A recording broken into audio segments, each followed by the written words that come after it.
Hi, thank you for coming by Tori Magoo 44. Today is a very special day. It is September 11th. History literally changed today for most of us, in not necessarily a good way. To anyone who was directly affected by this, I'm greatly sorry. I think all of us, in a way, were directly affected by it.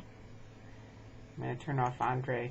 Anyway, I think all of us were directly affected by it, but the families who lost people were even more directly affected by it. So today, I wanted to tell you what happened actually in Scientology on 9/11. It was pretty interesting. They actually are against psychiatry or psychology. They've made that very, very clear. I personally agree as far as children, if they're over-medicated, I don't agree with that. But I also believe certain children need to be on psychiatric medications, and that's up to a doctor. That's not up to Scientology to decide, even though they think they have the right to decide on all of us. I personally take medication, not psychiatric medicine, but just medicine for epilepsy. But I fought them for 30 years on that because they felt like I shouldn't take that. You know, my mother, luckily, thank God, she's already passed away, but in her day, she stood up to it and said, Tori, they're going to kill you if you keep following what they're saying. And she was right. They did kill someone, or they ended up dying, having many grand mal seizures. But I went back on my medication and have been very safe since, and I'll always bless her heart for that. Okay, so today, 9/11, let's go back to the day that it actually happened. President Bush came onto the television. I was out of Scientology at the time, and on the internet talking to my friends, and Bush came on, and underneath him, right underneath him, said for mental health, call 1-800-for-truth. And I said, that's the Dianetic hotline. I mean, I couldn't believe it. For mental health? They're against mental health for most part. They are. You know, they might try to now weasel into it, which they're doing, but no.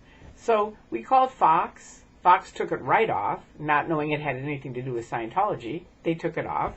And I thought, I'm going to call this number and see what they say. I was just amazed that they would go to this extent. And I called 1-800-for-truth.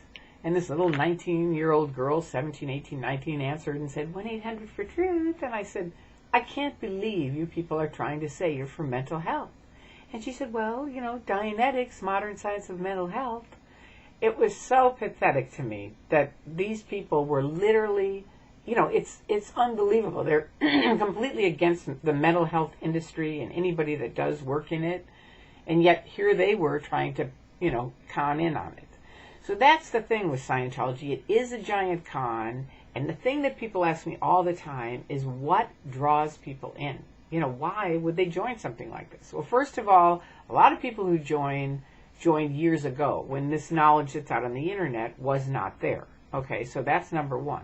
Number two, even if they join now, there's usually about two routes that they get them in on. One is, we can help you with any problem you have. You know, they kind of find out what it is that you don't feel good about yourself, and then they go, well, there's a good chance Scientology can help you with that.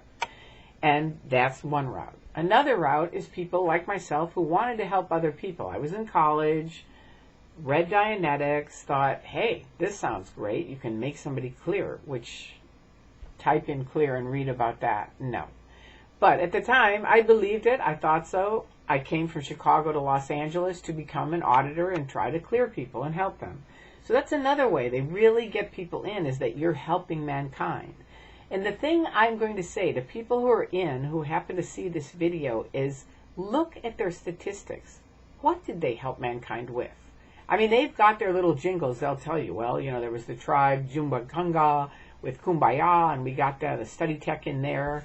And you're like thinking, Kumbaya, I don't really even know that tribe, number one, and where are they, and are they real? But you can't ask that, because then you're criticizing Scientology and now you're off to ethics, right? So it's a very tricky scene. Even if they have someone real, like a mayor, and they say, well, he's looking at putting the study tech in the schools. Does he understand that it's really under the umbrella of the Church of Scientology?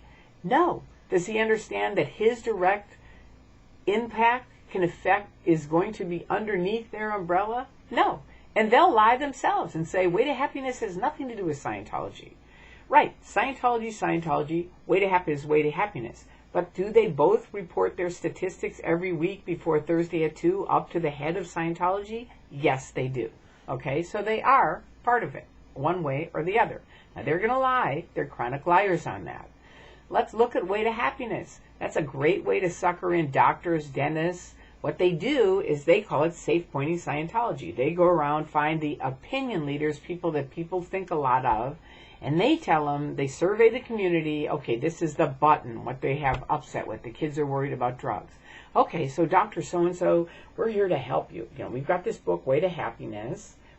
Here's the deal. You're going to pay for it. It's like $40,000, but we're going to get it out to everyone in the community. And it's going to have your name and address and phone number on the back. So they're going to read this great book, and that'll help them with their problem, which it really doesn't. And you're going to pay for it, right? And what the doctor or dentist doesn't realize is really what Scientology is doing is using his or her name as an opinion leader, someone that people look up to. And now they're going, well, let's see, Dr. So-and-so, who I get my teeth fixed from, he's for that L. Ron Hubbard guy, and here's Scientology. Well, it must be okay, right? And that's how it works. That's why they work on so many artists.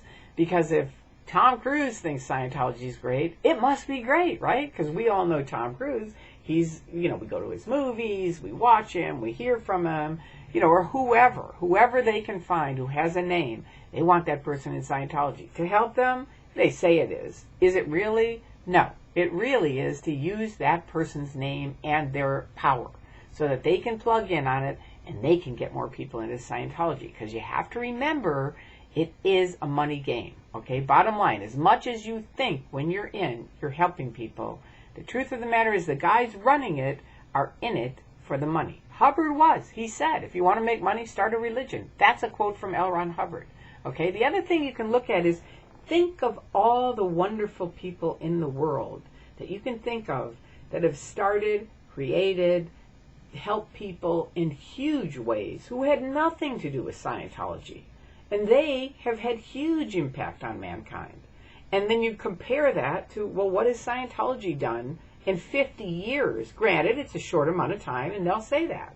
But 50 years is 50 years. What have they done to help mankind, considering all the millions and millions and millions of dollars people have given them? They should have been able to do something. I remember asking them, what about the homeless? You know what their answer was? We'll have to get them next time, Tori. We don't have time for them right now. Well, you know what? That's pretty feeble in my world. It's like, no, that doesn't fly. And that happened over and over and over. And it was a big wake-up call for me. So I say to people that are in, ask for the statistics. Get the real things. Now, I know you can go to the L. Ron Hubbard Life Exhibition, and at the end, there's 1,000,000 keys to cities. And it's like, see, everyone loves L. Ron Hubbard. Is that really true? Do they really understand what's happening? Do they know their name and their town is being used in the L. Ron Hubbard Life Exhibition to promote Scientology? Probably not. But that's really where that key to the city went. So if you're a mayor and you're thinking about giving them a key to the city, you think about what they're really using your name for, okay? So anyway, back to 9/11, to everyone. May we all have a blessed day, and I hope you have a really, really safe one. And take care, and thank you for everything you're doing.